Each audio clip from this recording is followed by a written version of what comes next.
kembali lagi dalam persembahan untuk Bunda, Bunda Cerdas Keluarga Bahagia. Masih membahas soal baby blues dan postpartum depression atau PPD bersama Mbak Tiara di sini.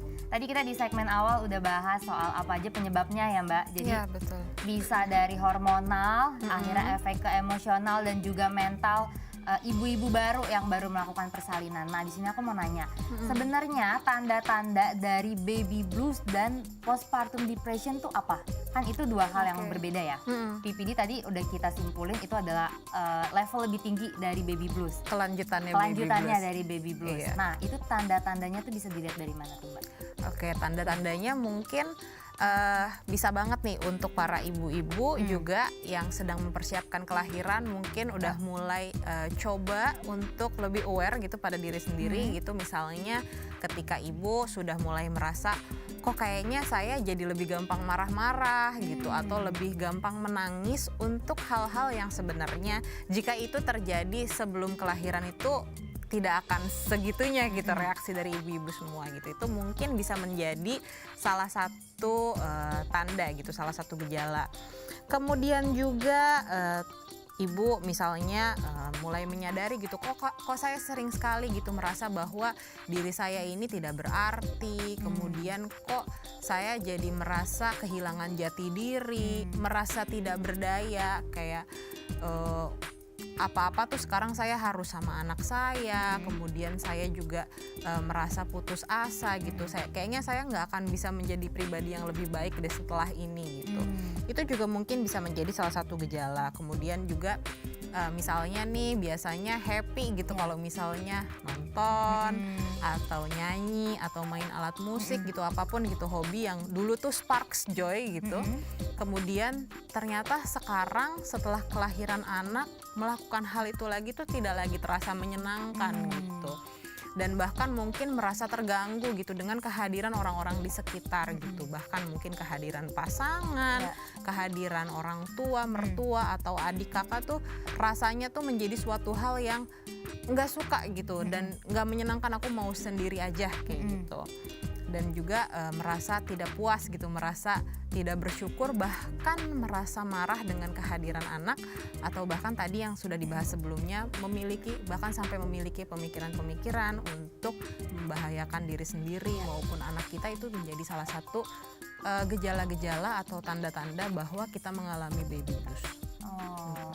Berarti bisa aku bilang kita pertama-tama tuh sebagai ibu-ibu baru nih harus aware dulu ya sama diri sendiri kalau misalnya ada perubahan-perubahan yang terjadi. Betul. Terutama dari segi emosional gitu ya. Betul sekali. Nah, tapi aku tuh penasaran banget nih Mbak Tiara. Biasanya kalau baby blues atau PPD ini tuh dialami benar-benar sama ibu yang baru nih, pertama kali dia punya anak atau kelahiran anak pertama, atau itu bisa juga dialami sama ibu-ibu yang udah kelahiran anak kedua, ketiga atau keempat, itu bisa juga ya?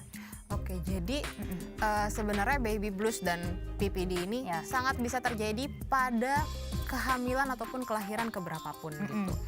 Banyak juga kasus di mana pas kelahiran pertama baik-baik aja gitu, mungkin karena memang itu anak pertama yang digadang-gadang gitu kan, yang diinginkan gitu. Kemudian ternyata ketika hamil anak kedua, kemudian kelahiran anak kedua itu terkena baby blues.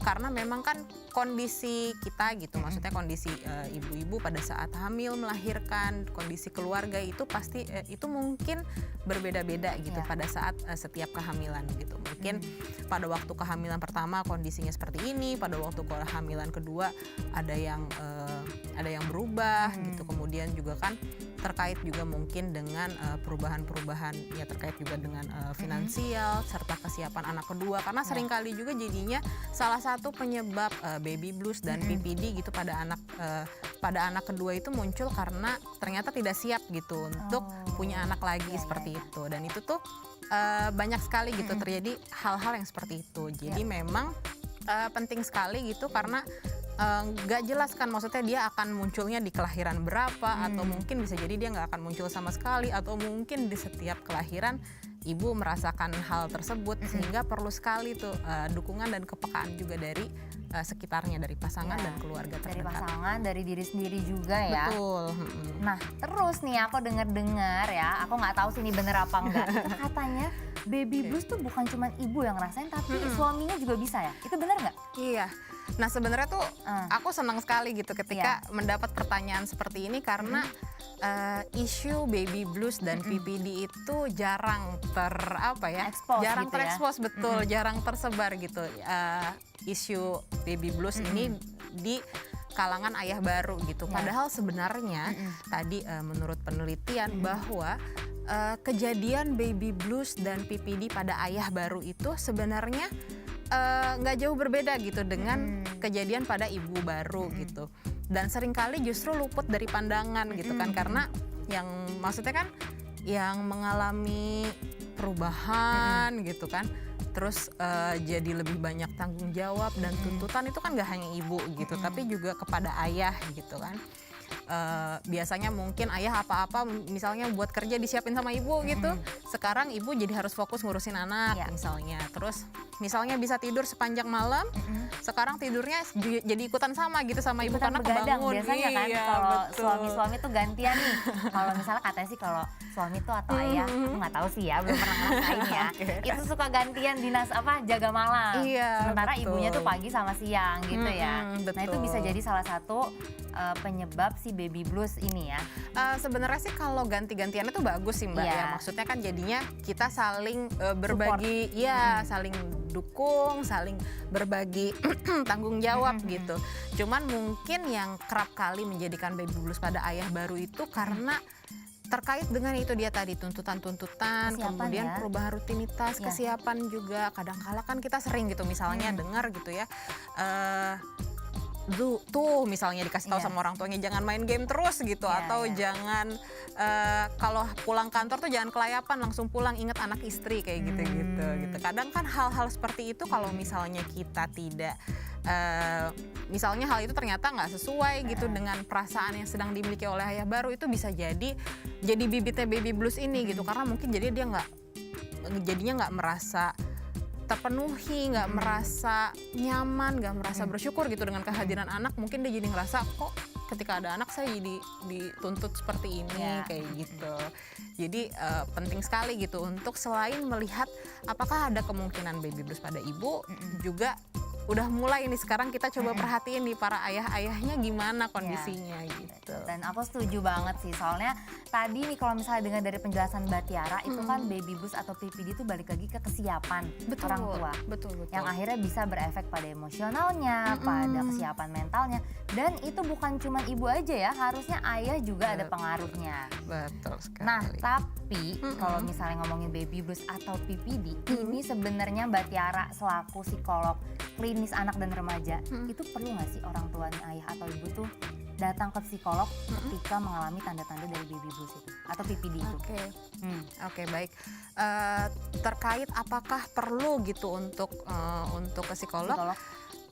Perlu kita lihat juga gitu kira-kira kalau misalnya ayah atau ibu mengalami baby blues, sejauh mana sih keluarga terdekat itu bisa peka dengan kondisi ayah atau ibu, dan juga sejauh mana dukungan yang diberikan itu cocok dengan perasaan ayah dan ibu dan bisa memberikan improvement gitu.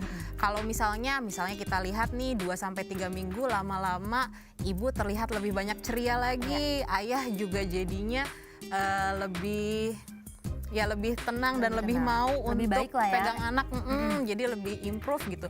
Mungkin memang sudah cukup gitu bantuannya. Tapi kalau misalnya sampai ternyata tidak terbantu, kemudian juga sampai berkembang ke PPD, itu penting sekali gitu untuk ke ahli atau mencari bantuan profesional, karena jika tidak implikasinya akan sangat panjang gitu ke depannya. Setuju banget sih, soalnya mungkin baby bluesnya bentar nih atau cuma berapa bulan, tapi efek ke anaknya emosionalnya tuh nyampenya panjang gitu ya. Betul sekali. Betul sekali. Nah jadi gitu bunda-bunda, kalau misalnya memang sudah merasakan kayaknya perlu datang ke psikolog atau ternyata merasakan justru semakin lebih baik, nah itu pilihan bunda-bunda dan ayah di rumah ya, itu terserah masing-masing aja. Dan aku sama Mbak Tiara juga mau break lagi nih, soalnya kita masih mau ngobrol lagi soal baby blues dan PPD. Makanya buat bunda-bunda dan ayah-ayah yang penasaran, jangan kemana-mana. Terus pantengin kita dalam persembahan untuk bunda, karena bunda cerdas, keluarga bahagia.